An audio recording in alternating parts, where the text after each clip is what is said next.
Hello everybody and welcome back to what is currently a beautiful day here on our little half acre of paradise. As you can hear, my assistant is out here and complaining as always.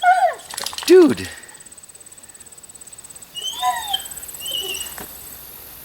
And can't leave him in, he whines. Can't bring him out, he whines. I don't know what I'm going to do with this guy. Lazzy!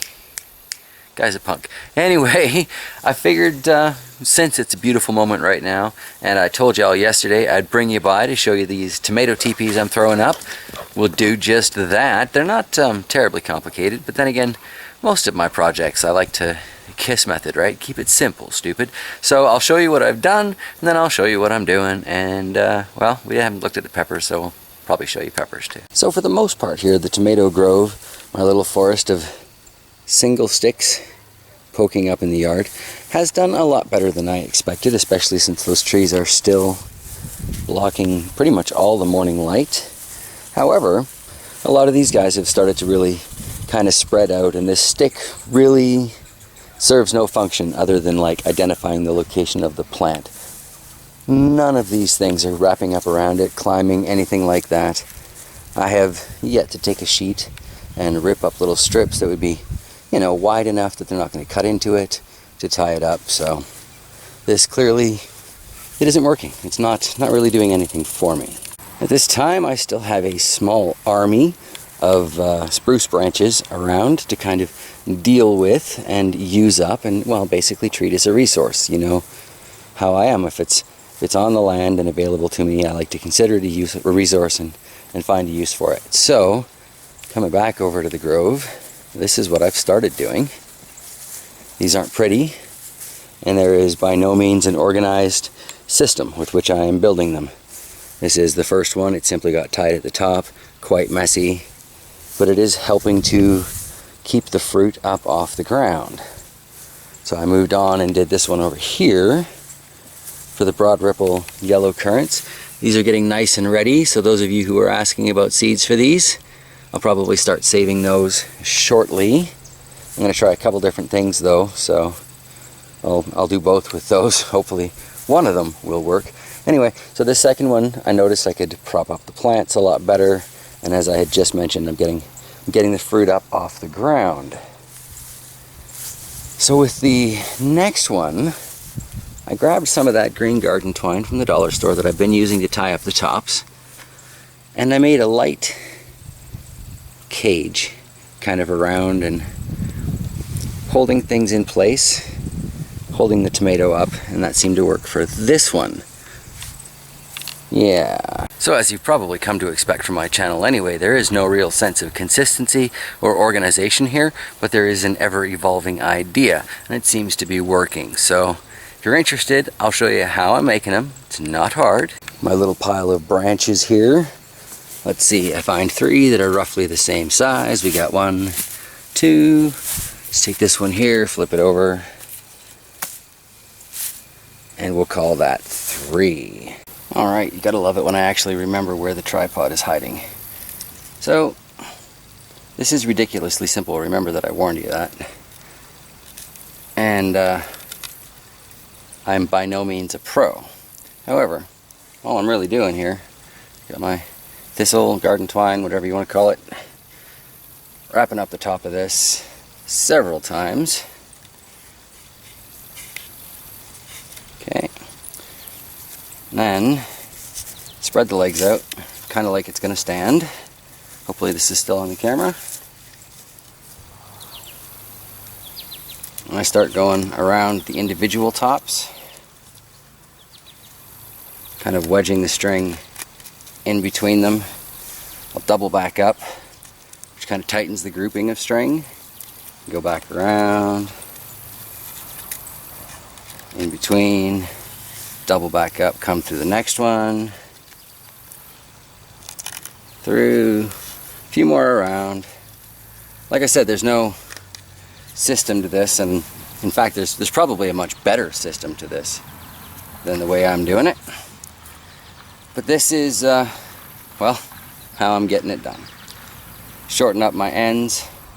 That first one's already well held in place. Right, and then basically the top of this thing is together. It's not fancy, but if a bird lands on it, it's not as likely to float around and flop around like those individual stakes. I'll take my rope and my skizzers. Don't try and travel on a plane with either of these guys. But anyway, I'm going to take these over to the Grove with our newly assembled TP tripod, and we'll go rescue another tomato plant. This poor guy that you can barely see in that shot on my viewfinder is one of the Sweet 100s. Given good conditions, it's a fairly productive little plant. We can see so many fruit on this one. So hopefully, giving it the tripod TP top here, maybe a couple rows of twine around it to hold that up, this should look much more presentable. Okay, so this is already spread open. We're just going to position it over the plant, essentially. Take my garden twine. Now this one's all pretty low right now, so I don't really need to go very high with this twine. Just wrap it around here, a little quick knot, no big deal. These cherry tomatoes don't pack a lot of weight like, say, those celebrity hybrids are doing. So I'll wrap that around just for a little structural support. I'll go around this side as well. Through the inside, cross over, come back over, pull the plant in, and again through the inside, over.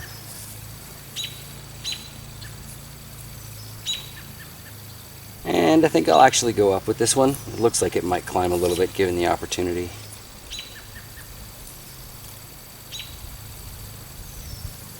I'm not even going to bother to loop it around for this. I will, however, just wrap it to the top and then tie it to the initial piece of string at the very top of all this. After I quickly ripped up the weeds around the base of that, I have to say it looks better. And in theory, I haven't tested this theory yet, as you can plainly see, this should be a little easier for me to come around with the push mower, keep it a little bit more presentable. But I got lots of TPs to make. I don't think I'm going to be doing them all today by any means, but I'll crank off a few, try and make it a little bit better. Guess we'll see tomorrow how many I actually got done. I believe it was Mark, you were asking about tasting one of these indigo rose tomatoes in a live thing. We're getting there. We're starting to see a little bit of color change in that green patch. This is the only place I'll be able to see when it's ripe. But if that gets to a good blood red, let's try that again in English. If that gets to a good blood red color, while we've still got some season, then I'll happily give that a go in one of the live streams, and everybody can, well, just see how juicy that sucker is and how much I enjoy them. Because they are wonderful little tomatoes. Very funky color, and, you know, at least these ones are easy to see in amongst all the grass clippings. Not like some tomatoes I could mention. This one does have one hiding back here. Nice little unit on there. It seems to be the only one. Not the most productive plant in the patch, but as I said, let's pan over here. With all of these trees blocking a good 6 hours of morning light, I wasn't even expecting this kind of growth, so I'll take it. A couple little lemon boys in the planters there. Now, I mentioned at the beginning of this that we'd look briefly at some of the chilies, because we didn't do that yesterday. This is the other variation of the ahi penic that is growing, not the one I tasted on live stream. You can tell just looking at that sucker that this one is that one's gonna wreck me. But I'll try it, because that's why I grow these things. Noticing now, though, getting a lot of new fruit forming farther up the plant. I'm really hoping they're going to have time. The seasons are weird out here. I still haven't quite adjusted to them, but grow, little puppy, grow.